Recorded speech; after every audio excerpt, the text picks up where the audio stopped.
Remind me at the next break, I'll tell you why I'm doing that. For which license classes are new licenses currently available from the FCC? You can get a technician license, you can get a general, and you can get an amateur extra. Do you know what license you get if you go in, take the amateur extra test, and pass it? All of them? No. Amateur extra. No. You get nothing. Because the prereq for the amateur extra is having passed the technician and the general.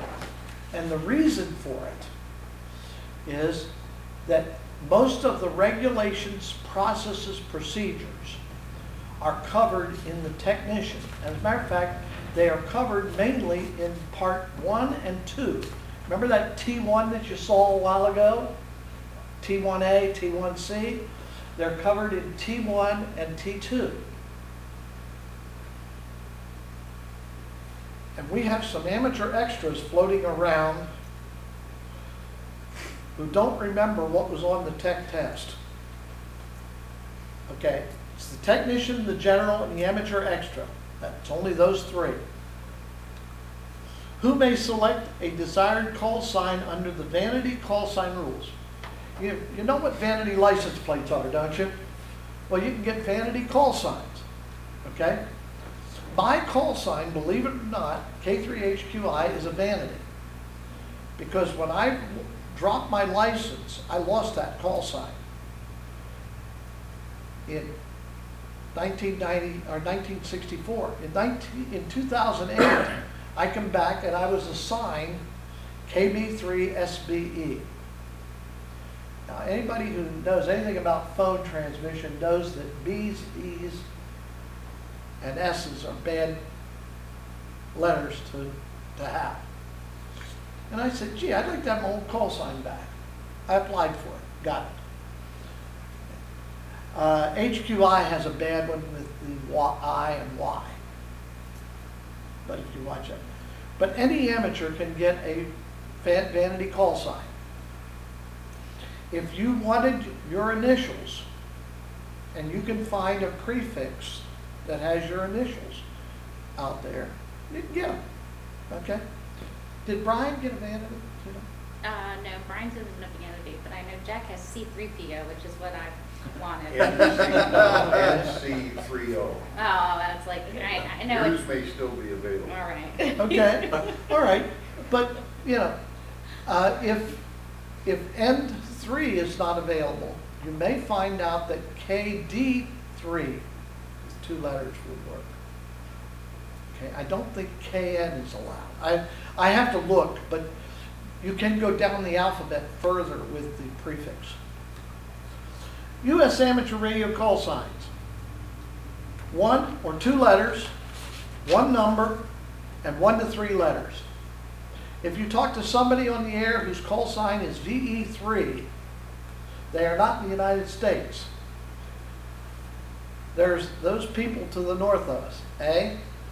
Oh. Okay. But first letter's got to be a K, a W, an A, or an N. A is amateur extra only. Until you get your extra ticket, you can't have an A. I don't have it because I like K3HQI. I just somehow do not want to give that up. I can have one. I have a friend, Yvonne Roberts, who just passed her extra a couple months ago. And of course, we heard the shouting from Lebanon without the radio. No, she's a good gal, really great. But she passed her extra, and she is now AC3CM. She went for the new call sign. And I don't blame her. There's also 1x1s. That would be like W3X or K3X. They're special events. When the Gettysburg 150 was held, they applied for it, got a special call sign. And what happens is anybody who talks to them then can say, hey, I talked to that station. I have a card from the 65th, I believe it is, anniversary of D-Day Special Event Station. It's kind of, you know. 1x2s, WN3I, extra only. 2x2s, like AB3EM, extra only. Techs can have 1x3s and 2x3s, any that are available except the A's. So if you want an N, and by the way, there are places out there you can go and look and see if a particular call sign is available. There is a new FCC regulation that's in, whatever, there's a process that they write the possible, they go through a comment period, and then they make it so that would allow you to only get one vanity call sign per license period, which means you get your license, you get a vanity call sign, you can't get another one for 10 years. You can't change it again for 10 years. It also has, I believe, a buyer's remorse clause in it, seriously, for, I think it's 3 months that you can go back. So, I usually don't spend a lot of time with these regs until they go into effect. But seriously, if you want a vanity, who over at the club would be the easiest one to see? Anybody in particular? Well, Bob Raker. Yeah, Bob Raker. Know everything guy. Okay, I'm trying to think. You gotta realize, I know that I belong to SMRA and KVHF and 2 other clubs. I know the people in some of them. Unfortunately, for 8 years, I was a school board member and did not get to a SMRA meeting. Okay? And so I don't know the people as well there as what I should. I'm working on it. I will say this, and I would say this if they weren't here, okay? Join a club, spend the $20 to join the club, go to the meetings occasionally. You will learn stuff, even if you try, well, let's put it this way, you'll learn stuff unless you try not to. And you'll have to work hard at it. And it's not just radio. We have some awesome people in some of these clubs who have skill sets that are just so diverse. We've got a guy in KVHF who's a welder, who I think could weld underwater, okay? I mean, this guy is good. Good skill set to have somebody who knows. We got a couple guys who are good with small gas engines. You need a little help, you just ask around and you get it. Usually they don't want to do it for you, but they'll tell you how to do it. What types of international communications is an FCC licensed amateur radio station permitted to make? Communications incidental to the purpose of amateur radio service and remarks of a personal character. I was on the air one day with a guy from northern Italy. His English was almost as bad as my Italian. But we spent about 25 minutes and we had fun. And I kind of got to know the guy. Anything that is very valid in a general conversation. We'll talk about things that aren't in the next couple of questions. When are you allowed to operate your amateur station in a foreign country? When the foreign country authorizes it. If you decide to go across the border, and I don't even care if it's Canada, with an amateur radio, make sure you find out what the local rules are before you cross the border. Don't know if any of you know this, but back in the early 70s during the CB craze, if you went across the border with a CB radio, the Canadians wanted to put a seal over the mic button so that you couldn't use it, or the off-on switch, something, because they didn't want you using it in Canada. Okay. So when we crossed the border, we put mine in the trunk.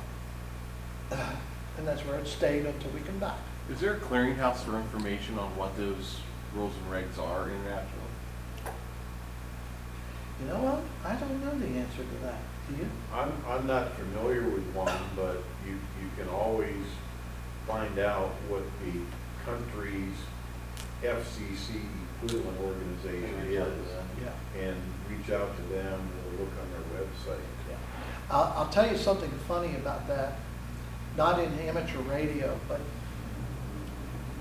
the best write-up on drones that I've been able to find is on an Italian government site on what's legal and not legal in drone use. And by the way, it's very similar to the US one. Matter of fact, it sounds like the authors talk to each other, actually. It's clearer than the American one. And it's in English. It's out there in several languages. The Italians have put it out in several languages. So I wouldn't be surprised if you went to the Canadian, well, they're, okay, except the French section, you're okay. But I would not be surprised if you couldn't find something that details that. The other place that I would go if I were coming into the United States is the ARRL website. And I don't know if Canada has an equivalent. The ARRL website is a good place to look. They also list all the countries that are by treaty, I guess, CPT or what, I forget Yeah. what the initial acronym is, but there's certain countries that make it very easy for you to operate in those countries as an American. Go ahead.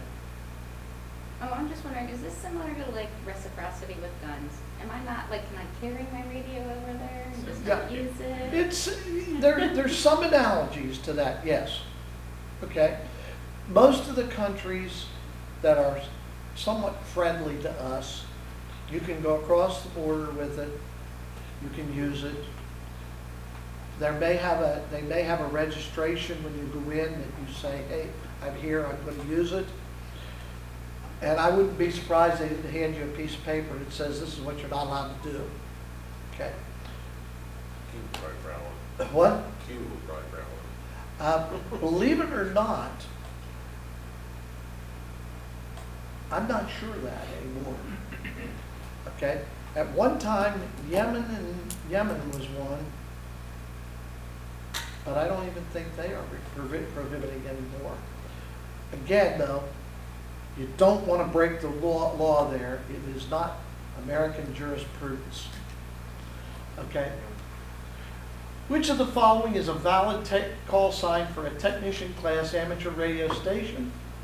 K1XXX. If you think back to that previous slide, W1XX is K1X, KA1X. They're not valid because they're not 1 or 2 by 3. They don't have 3 behind. Tech has got to have 3.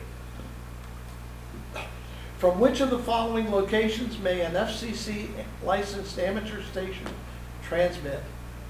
Believe it or not, you are allowed to transmit from any vessel or craft located in international waters and documented or registered in the United States. The only thing I know about this, other than a lot of times, you know, you go on a cruise ship, if it's a U.S. registry, and I don't know, very few of them are, if any, anymore. One of the reasons I will not get on a cruise ship is because most of them are not registered in a country that requires anything. And I have the visions of the Titanic, okay, with not enough lifeboats, okay? If I got on one of those, I think I'd be taking my own rubber dinghy along, okay? But if it's a vessel registered in the United States, it's international waters, you're allowed to do it. And by the way, some of the radio operators that are still on some of the ships, some do not have them anymore, by the way. If you befriend them when you're on a vessel, they'll show you around the place. They even let you make some contacts. What may result when correspondence from the FCC is returned as undeliverable because the grantee, did I tell you that these questions were mainly written by lawyers? Okay. The grantee failed to provide and maintain a correct mailing address with the FCC. Revocation of the station license or suspension of the operator license. You need to keep your address up to date. Now that's been easy for me because I ain't moved for 31 years. Seriously, I'm in the same house. I'm coming up on 32 years. But you need to change it, and you need to change it rapidly. And by the way, it is not difficult. You can either do it online, you can get a hold of the VE team here, they can fix it for you. It's another resource. Most of the VE teams, most of their members are pretty well up on regulations. If you've got a regulation issue, usually they can help you. And if they can't, most of them know the other VE team leads in the area. By the way, one of the super ones in the area is Dave Brandt up at Lebanon. You need anything that you don't know, that bird probably does. He's the one I back into if I don't have an answer. He's been around doing licensing for about 22, 23 years now, and keeps up. What is the normal term for an FCC issued primary station operator license or operator amateur radio license grant? 10 years. You get licensed the date that your license goes in, which will probably not be Sunday, it'll probably be Monday or Tuesday. Whatever that date is, put that on your calendar 9 years and 10 months out, and that's when you need to renew. Do you have to retest? What? Do you have to retest or just renew? They actually have a better test. No, I'm just kidding. No, you do not have to retest. See, this is one of the things that I press. I have a friend who's left her license lapse, and she's almost out of the 2-year grace period, and she hasn't renewed. Why? It's a paper thing. It costs nothing. Oh, by the way, someone will send you an email weeks before telling you that for $8 they'll renew your license. And they will. But Raker and his team will do it for nothing, and you can do it for nothing. Okay? All right, whatever. But it's 10 years. Mine, by the way, I am right now 2 months and 15 days from renewal. So sometime in mid-October I'll renew. What is the grace period following the expiration of an amateur license within which the license may be renewed? 2 years. So if I don't renew now, I have 2 more years that I can renew. But after 2 years and 1 day, December the 16th, 2020, if I don't renew till then, I will have to take the test again. So put that on and make sure. Even if you're not using it, renew it. How soon after passing the examination for your first amateur radio license may you operate a transmitter on an amateur radio service frequency? As soon as your station operator license grant appears in the FCC's license database. It's not when the club calls you and tells you you've got your new call sign. It's when you're in there. Because when you're in there, your call sign will be there. Okay? If your name is John Smith, finding yours is going to be very difficult. Of course, if your last name is Stefanowski or something like that, it'll be easy. There'll only be a couple of them. But you can query by name. Okay. If your license has expired and is still within the allowable grace period, may you continue to operate a transmitter on the amateur radio service frequencies? No. If your driver's license has expired, can you operate a motor vehicle? Okay? No. You're not allowed. You'll still show up in there, but you'll show up in there as expired until you renew. If, let's say, it expires and 2 weeks later you go out and renew, the moment you renew, you're good. With which countries are FCC licensed amateur radio stations prohibited from exchanging communications? In other words, what countries can we not talk to? Any country whose administration has notified the International Telecommunications Union that it objects to such. Do you know how many countries there are in the world right now that are on that list? 0. North Korea is not on that list. Okay? Now, I don't know that there are any hams in North Korea. At one time in Jordan, the only way you could be an amateur radio operator was to be a member of the royal family. Of course, that was how many thousand people? Okay. But that was the only way. If you talked to a Jordanian amateur station, it was a member of the royal family. So, but only if they object. Now, their people have to be licensed and allowed, and some countries are very tight on that. Under which of the following circumstances may an amateur radio station make one-way transmissions? In other words, I'm just transmitting blind, not talking back and forth to somebody, just transmitting. When transmitting code practice, information bulletins, or transmissions necessary to provide emergency communications. If I'm going down the road here, and it's raining like everything, and I find out that there's a bridge out, I can legally go on the local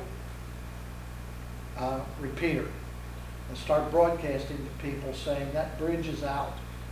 Okay?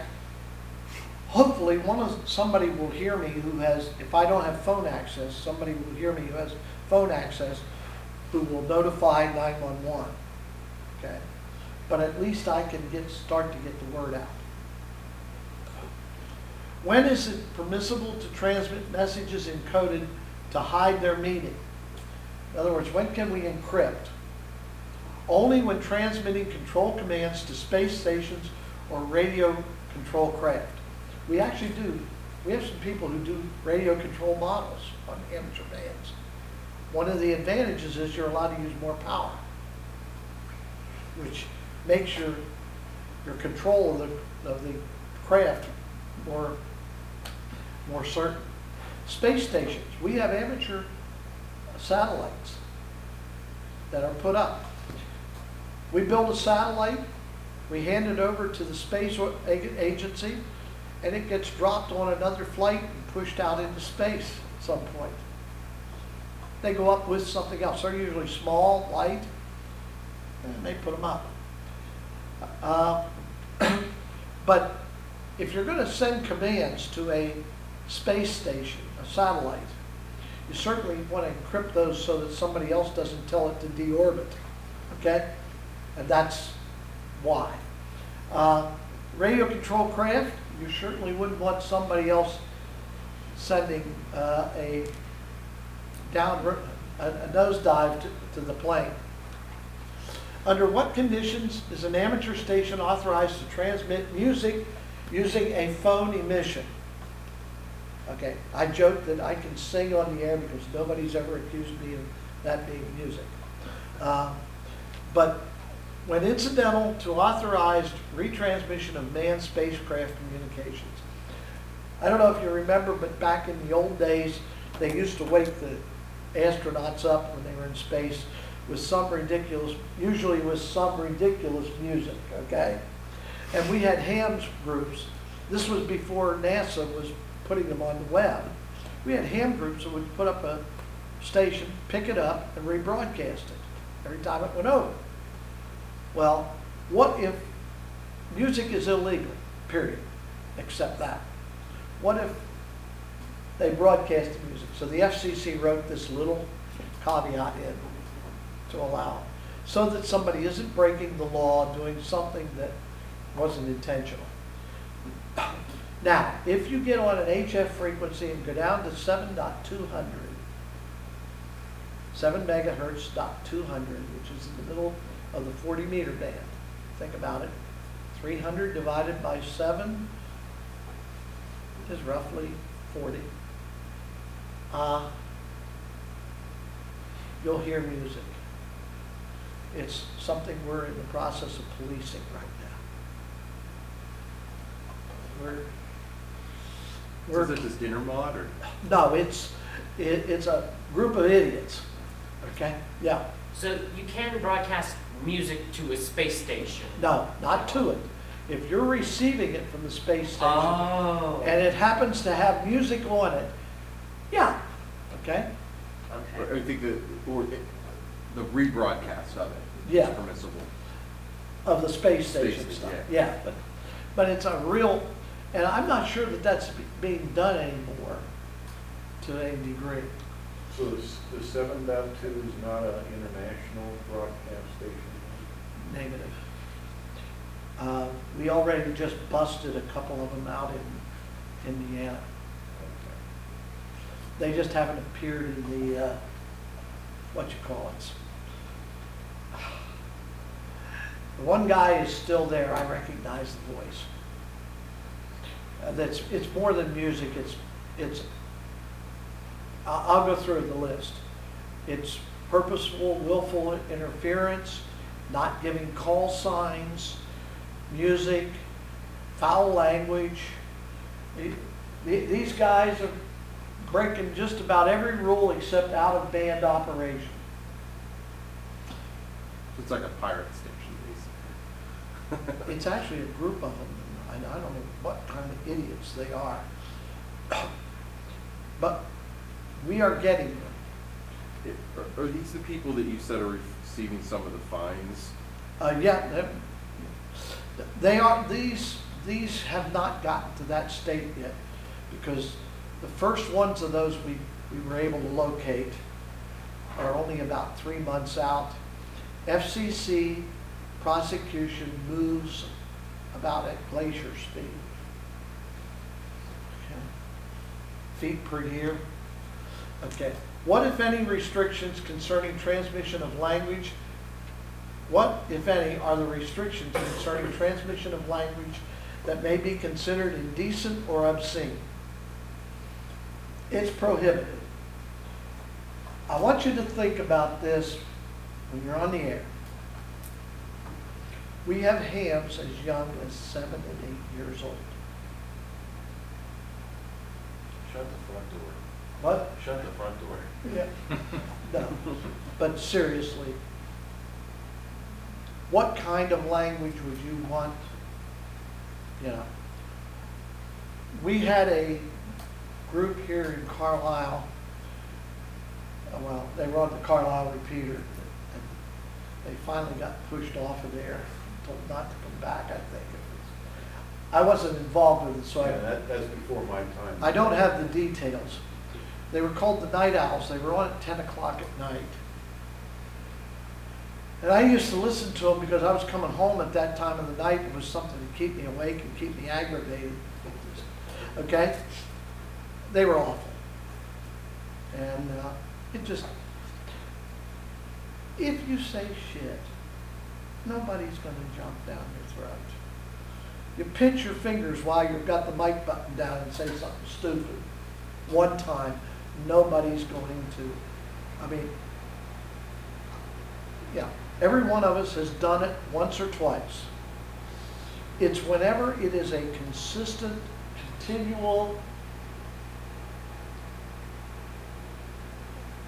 you'll get a not so good operator card from me if I hear it. And oh, by the way, if it gets bad enough, I will record it and send it to the FCC.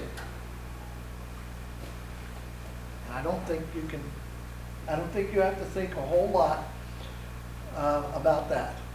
It's sort of like getting caught on a traffic camera. What types, by the way, I had a class over in Lancaster. 2 of the guys didn't understand this. I don't know why, but they didn't understand this. About 6 weeks after the class, I get a call from one of the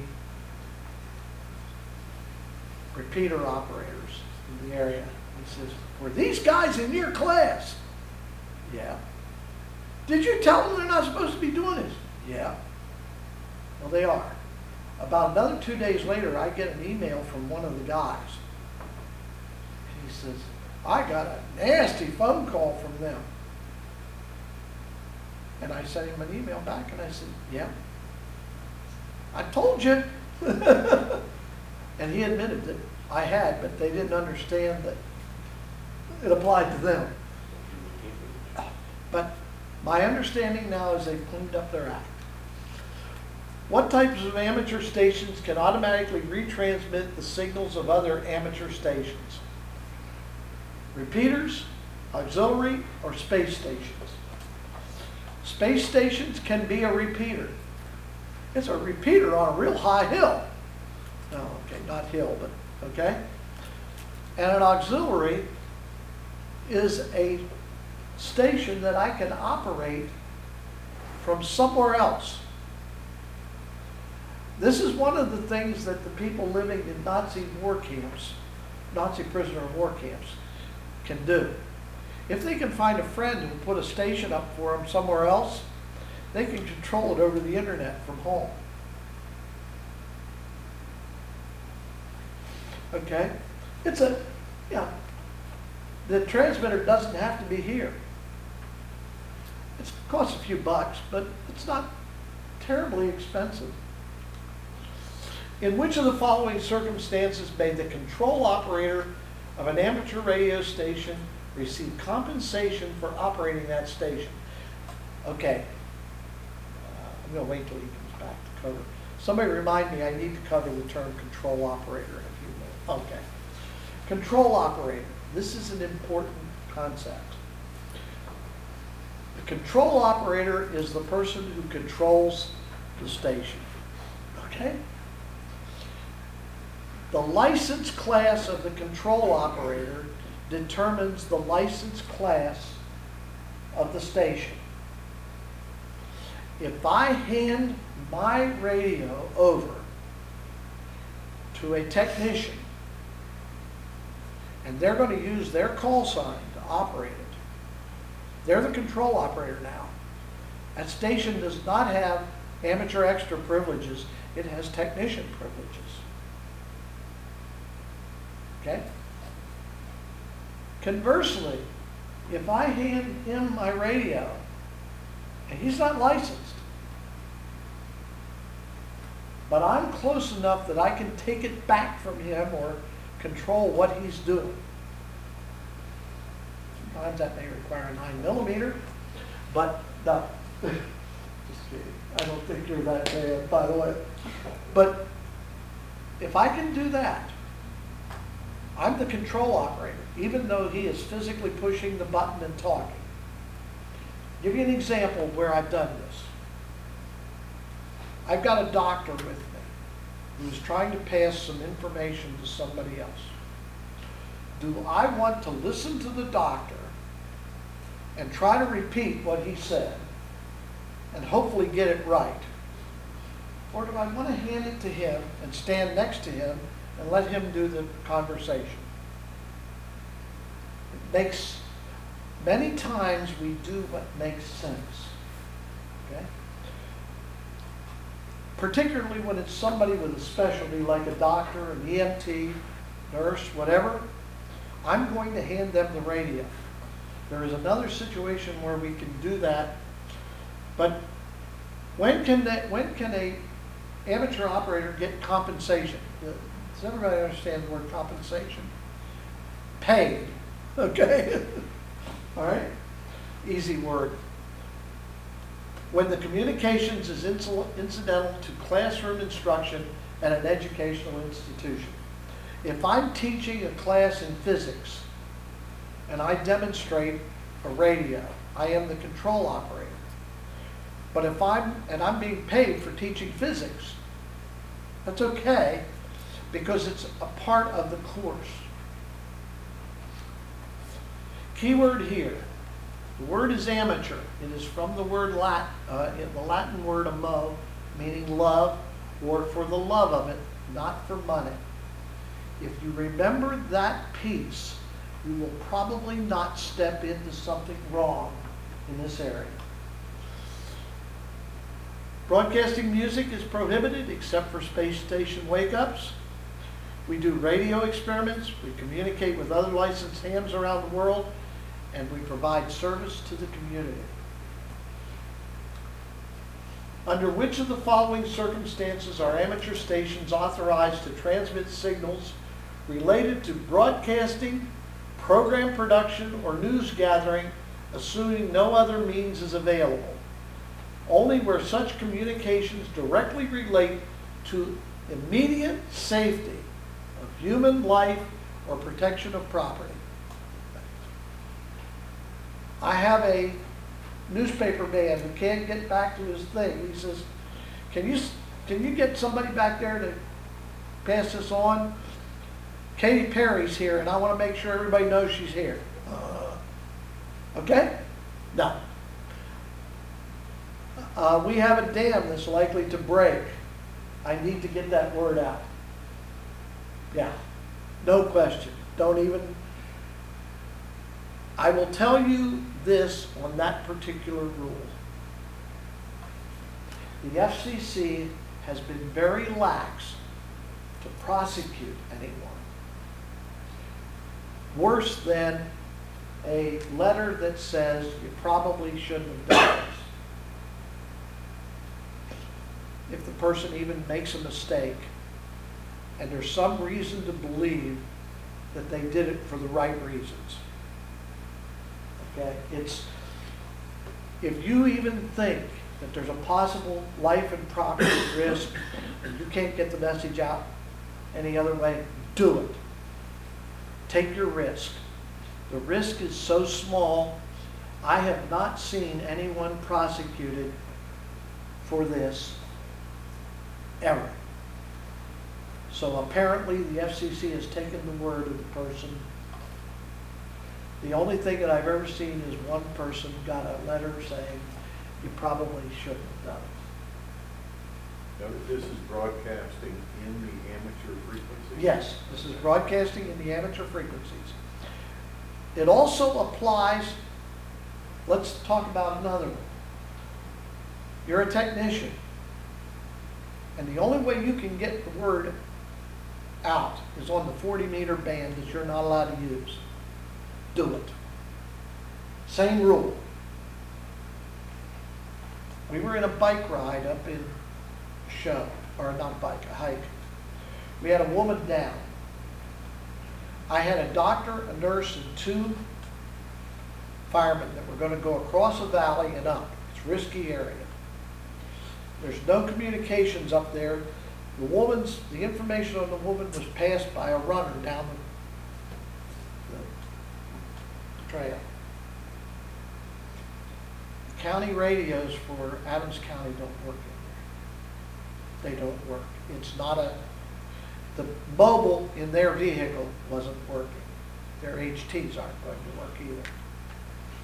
I handed the doctor one of my radios set up to come back to me and said, if something goes wrong that you need to talk, press the button and talk, it's legal. He didn't because the situation did not come up. But he would have been 100% legal. I was 100% right in handing it to him. Do not allow someone to die for a chicken shit rule. Okay? And this one, by the way, isn't because you're covered. Okay, but the key word is this right here: immediate safety of human life or protection of property. That the FCC has interpreted very liberally in the past. Okay? In other words, if the person's bleeding or has any trouble breathing, you're definitely safe. If it's going to be a carry out that you can't do without help, you're safe. You have to look at the individual situation, and I will tell you, you aren't likely to get seriously second guessed. What is the meaning of the term broadcasting in the FCC rules for the amateur radio service? Transmissions intended for reception by the general public. I'm going to warn you on something here. The 2-meter band and the 70-centimeter band. There are a lot of news agencies and a lot of individuals out there who have scanners that scan them. I have a guy in my church who we just licensed. He finally took the plunge and got his license. He's had a scanner set up listening to the 2-meter band and the 70-centimeter band for like 4 or 5 years. He knew exactly what we were doing. And he's not the only one. I'm finding more of those. Many of the older scanners will not scan the new P.25 and DMR stuff. But they'll scan the analog. And guys are even, who had them, are moving them over there because, well, they listen to that instead. So the general public does listen. One of the things we're very nervous about with search and rescue is what we put on the radio on the handband. Because, and believe me, if I was on the public service, the emergency services bands, I would be just as nervous. Because unless you're on an encrypted channel, there are people listening. And worse than that, I'm not so sure how many of the encrypted channels aren't cracked.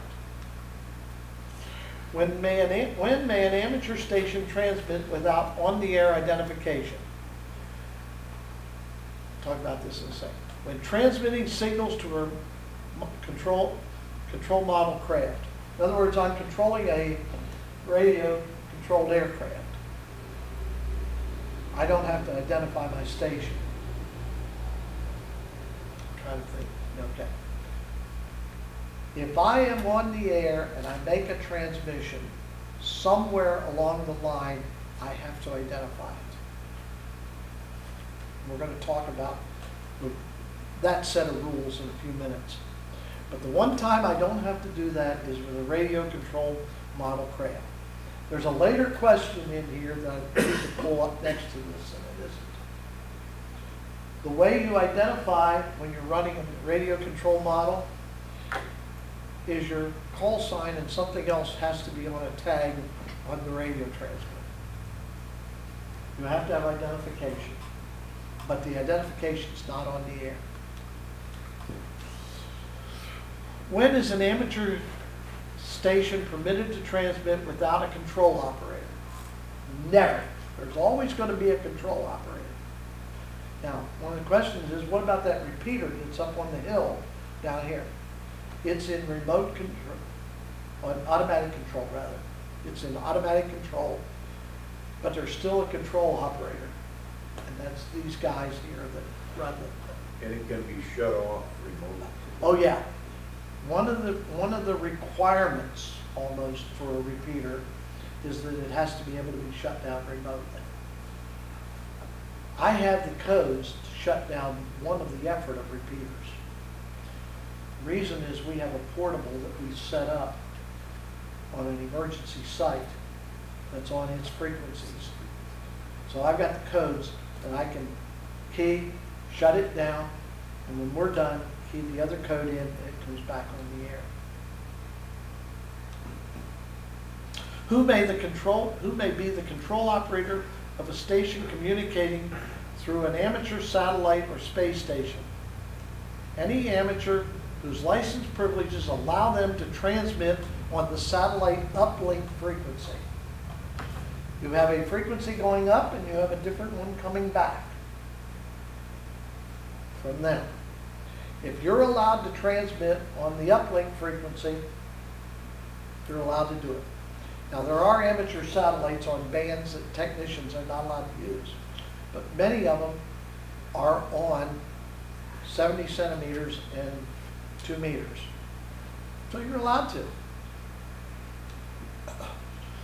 Who must designate the station control operator? Now, this is one of these where you have a hat that's got a line down the middle of it. When I sit at my station at home, I am the station operator, and I am the control operator. Okay? If I'm in my car with Yvonne at a search, the station is mine. I may slip out of the car and she is using it, she's the control operator. Okay. I must designate to her when I get out of the car that she's the control operator. What does that mean? Well, if you want to get into real legal thing, I have to hand her a piece of paper that says you're the control operator. Realistically, she knows when I get out of the car, she's the control operator, okay? Because we sort of have a prearranged agreement. Likewise, we'll set up under a pavilion, and it might be her radio. Same thing, in reverse.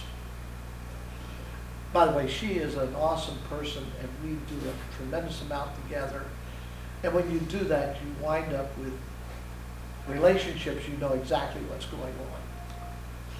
What determines the transmitting privileges of an amateur station? The class of the operator license held by the control operator. Holly, you're what?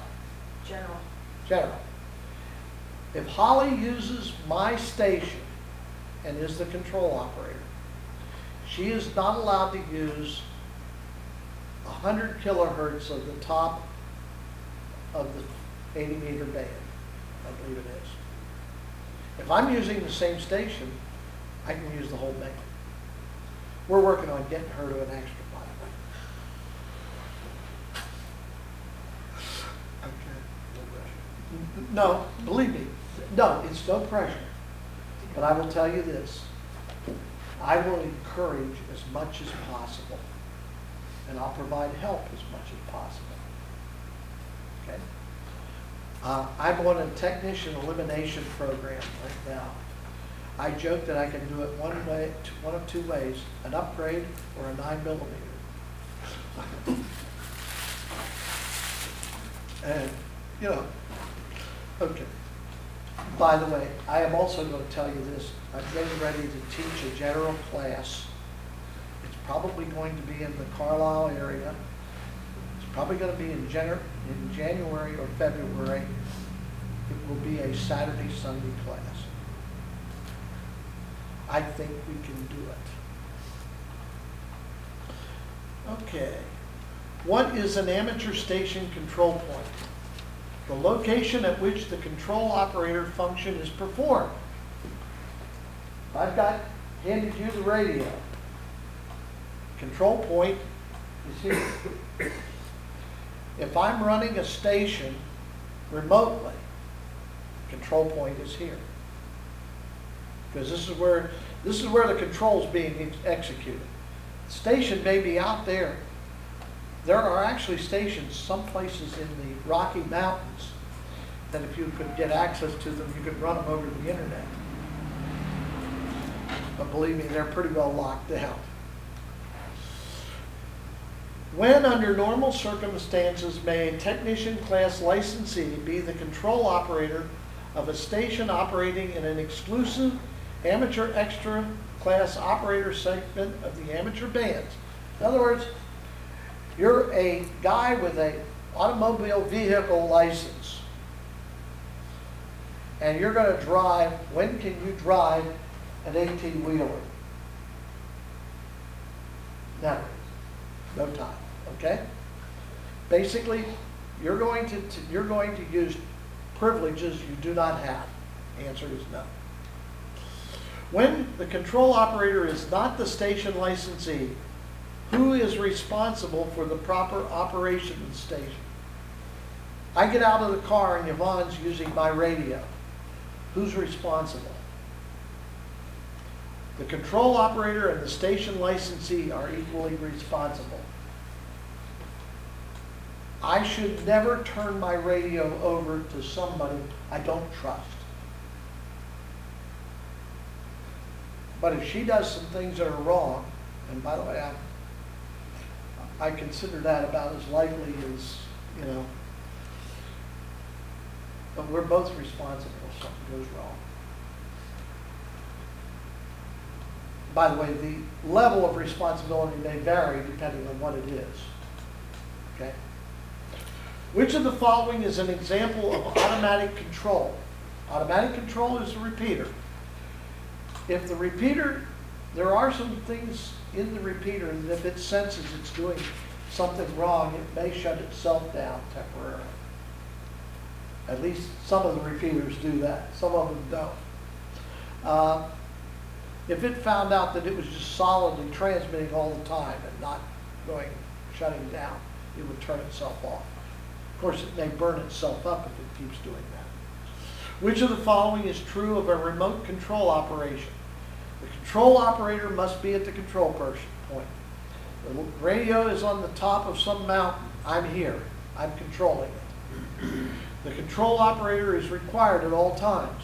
It can't be transmitting when I'm not in control. And the control operator indirectly manipulates the controls. We have radios that I can change the frequency, turn the volume up and down, and all that kind of stuff from 800 miles away. It's done over the internet. Which of the following is an example of remote control as defined in Part 97? Operating the station over the internet is remote control. I'm sitting here, the station is out there somewhere, but I'm running it. And by the way, we have guys who run the station off of the computer sitting next to it. If you can do that, you can do it over the internet. Who does the FCC presume to be the control operator of an amateur station unless documentation to the contrary is in the station records? The station licensee. If you're licensed, you're assumed to be the control operator of your radio. Now, there's a term in here, and I want to cover it right now. Station records. Somewhere in here there's a question that says, when must the station records be made available to the FCC? When does your operator license for your motor vehicle have to be made available to an officer? Anytime he wants to see it, okay? The FCC shows up at your front door, knocks on the door, and says, I want to see your station records. If the only radio you have is an HT, the only station record you really have is your license. I keep mine in places where I can get at them quickly if somebody would ask. If I'm in an MCOM situation and somebody wants to know if I'm licensed, I'm going to pull it out. Same thing with the FCC. If you get into higher power transmitters, there are other things that should be in that.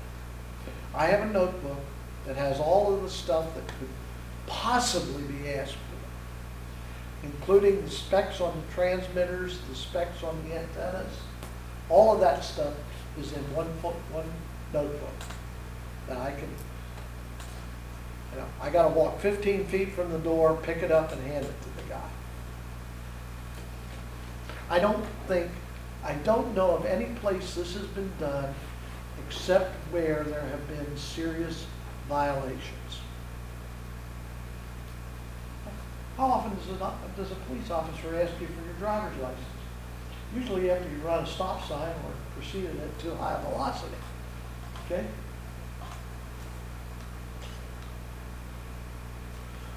When must the station licensee make the stations and, oh, okay, so the next question. Make the station and its records available to the FCC for inspection anytime upon request by an FCC representative. And by the way, I only know of 1 or 2 cases where this has happened. One of those is the Indiana guys. Okay, we'll do this. Call signs. You will be assigned a official call sign. My official call sign is K3HQI. That's what I use. There is only one of those in the world. Everyone said, thank God. Oh, my tactical call sign is where I am or what I'm doing. Recently, I've been Fawn Grove EMC, Water Stop 3, First Aid, Net Control, Checkpoint 4. When I call or I respond, I use the tactical. At the end of every conversation or every 10 minutes, if I'm carrying on a long conversation, I must give my official call sign. And I put my little note on the bottom, I do not use a stopwatch to time 10 minutes. When I think I've gone a few minutes too long, I give my call sign. Let's look at a sample conversation. This is out at a, believe it or not, this would have been out at Laurel Lake. I'm sitting there, we're handling a hike through the mountains. And I call. Net Control, Water Stop 3. I could say this is Water Stop 3, but we usually don't. Net Control comes back. Go ahead, Water Stop 3. We're short on water. We'll run out in about 15 minutes. In other words, get us some down here. We're going to have to dip some out of the lake. Acknowledge Water Stop 3. You will be out of water in 15 minutes. We'll advise on resupply. K3HQI. I respond. N3ECF. And Holly smiles because she knows who that is. She responds, and we're done. We have carried on a conversation where both of us know who we are and where we're at. That's what the tacticals are for. At the end, I and she satisfy the official call sign. Now, let's suppose this had been instead a conversation that had gone on for 15 minutes about somebody that was hurt or something like that. Somewhere in the middle, each of us would have had to give our call signs to be legal. And I almost never seen that, but okay. But you do need to identify yourself. By the way, this is one of the things that also the guys weren't doing. So that's kind of, this is the protocol. Now, if I'm not using a tactical call sign, I will go on the repeater and I will say K3HQI and somebody will come back to me. I'm trying to think of your call sign and I totally blew it. Okay. Close. What? Close to yours, K3EQJ. EQJ, yeah, that's right. Okay. But it's, yeah, okay. When using tactical identifiers such as race headquarters during a community service net operation, how often must your station transmit the station's FCC assigned call sign? I think by now you should know the answer to that without me telling you. End of each communications and every 10 minutes during it. When is an amateur station required to transmit its assigned call sign? At least every 10 minutes during and at the end of every communication. Which of the following is an acceptable language to use for station identification when operating in a phone subband? The English language. You cannot use the Cyrillic alphabet or the Arab alphabet to identify your station. It has to be English. We have a repeater up around Reading, that if you go up there and turn it on, I'd say 80% of the time you're gonna find these conversations going on in Spanish. There is a significant Hispanic population that have licenses, and they are licensed, by the way. And they're giving their call signs in English. But the conversation, I have no idea what's going on there. We had experience we did a search up there. We called a couple times and asked them to clear the repeater because we needed it. Nothing. And then there's this voice comes on in Spanish. And you know that somebody, by the tone, is being read the riot act. He drops off with his call sign, and the next thing we hear is, so sorry, K3, so sorry, K3, so sorry. The 4 guys just disappeared. They didn't understand what we were asking for. I'm sure they will now. Okay. So, but they were technically in violation because we had asked for it for emergency, and they didn't give it up right away. But when they figured it out, which was probably 3 minutes later, it was gone. So, but English is the call sign.